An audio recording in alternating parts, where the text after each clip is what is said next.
जी, मैं इस वक्त मौजूद हूँ कोट मिठन बाबा फ़रीद के दरबार पर। हज़रत बाबा ग़ुलाम फ़रीद, उनके दरबार पर मौजूद हूँ। आइए जानते हैं कि बाबा जी यहाँ इस इलाके में कहाँ किस वक्त तशरीफ़ लाए और उनके कौन कौन से मोजज़ात हैं और उनके साथ यहाँ किन किन की रोज़े हैं। तो ये भाई से पूछते हैं, ये इनके जो मतवली हैं वो बताएंगे। जी अस्सलाम वालेकुम जी। सबसे पहले तो आप लोगों का शुक्रिया कि आप यहाँ पे तशरीफ़ लाए।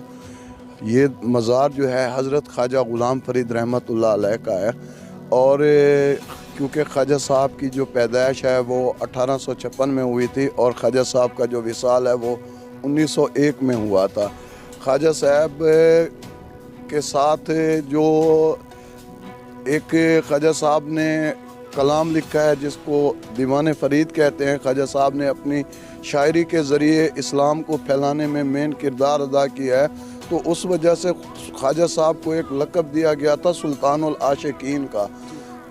तो हज़रत ख्वाजा ग़ुलाम फ़रीद का असल जो नाम था वो खुर्शीद आलम था, तो बाबा फ़रीद की निस्बत से हज़रत ख्वाजा ग़ुलाम फ़रीद उनको पुकारा जाता था और इसी नाम से वो मशहूर हो गए थे। तो ख्वाजा साहब की जो पोइट्री है उन्होंने न सिर्फ इस इलाके को नुमाया किया बल्कि उन्होंने वाजतुल वजूद और वाजतुल सजूद पर भी ख्वाजा साहब ने कलाम किया है। ख्वाजा साहब का एक कलाम है, खलकत को जेंदी गोले हरदम फ़रीद दे कोले, कि मखलूक को जिस चीज़ की भी तलाश है वो फ़रीद के पास है। तो ख्वाजा साहब क्योंकि इस मकाम पर पहुंच गए थे कि ख्वाजा साहब ने ज़िंदगी के 18 साल चोलिस्तान में गुजारे हैं और रोही में उस वक्त गुजारे हैं जब रोही बिल्कुल कोई फैसिलिटीज़ चोलिस्तान में नहीं थी। तो ख्वाजा साहब उस वक्त भी उधर चोलिस्तान जाते थे और ज़िंदगी के 18 साल उधर क़याम किया है। तो ख्वाजा साहब की इस वसेब, बल्कि वैसे तो पाक व हिंद के अजीम सूफ़ी हैं ख्वाजा साहब, लेकिन इस खित्ते और इस वसेब के लिए वो बहुत बड़ी हस्ती थे ख्वाजा ग़ुलाम फ़रीद साहब, जिन्होंने इंसानियत दोस्ती का पैगाम दिया है, मोहब्बत भाईचारे का पैगाम दिया है और तमाम मज़ाहिब के लिए भी ख्वाजा साहब ने कलाम में ज़िक्र किया है। मोहब्बत का ये पैगाम होता है। ख्वाजा साहब ने कलाम में कहा है कि मस्जिद मंदर हिकड़ो नूर।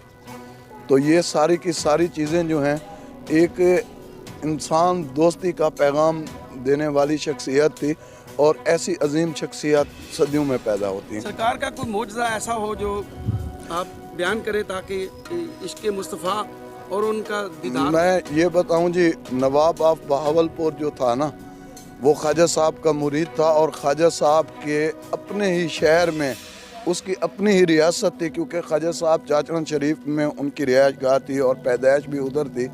तो उस शहर में नवाब ऑफ बहावलपुर नंगे पाँव चल के आता था कि उनके अपने मुर्शिद थे। मैं ये बताऊं, सूफ़ी वो होता है जो दिलों को जोड़ता है।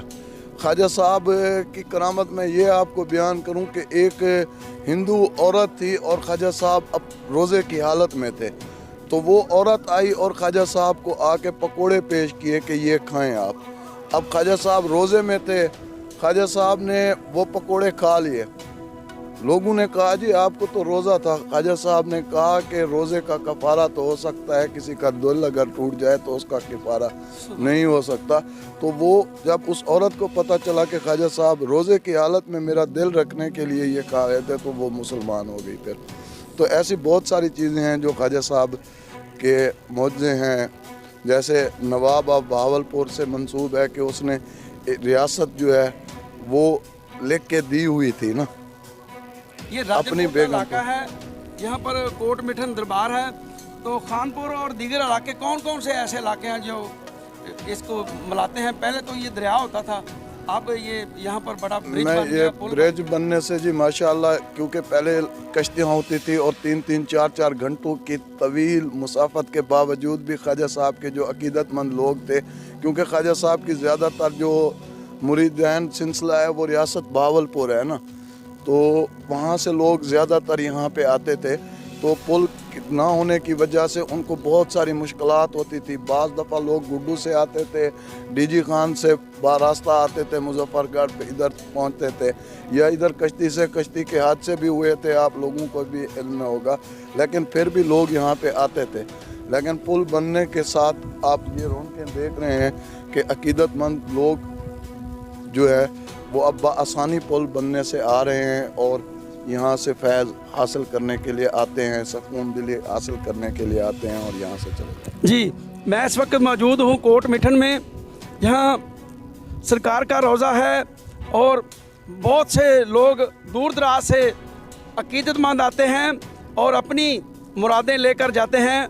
जो अल्लाह वाले होते हैं उनके दरबारों पे हमेशा रोशनियाँ होती हैं, शहर आबाद होते हैं। ये दरिया का किनारा है, दरिया सिंध का किनारा है। यहाँ पर एक शहर आबाद हुआ है, जंगल में मंगल लगा हुआ है। तो अल्लाह वाले जो होते हैं वो अल्लाह से मिला देते हैं। तो यहाँ बहुत से लोग देखे हैं, बड़ी तादाद में लोग देखे हैं। तो मेरे ख्याल में जो हमारा आज का विजिट है वो बहुत अच्छा रहा और दिल को सुकून मिला। और दरबार पर हमने मुल्क के लिए, अपने लिए और अहले इलाका के लिए जो दुआएं की हैं, इंशाल्लाह हम बहुत खुशकिस्मत हैं कि आज हमें यहाँ मौका मिला। शुक्रिया।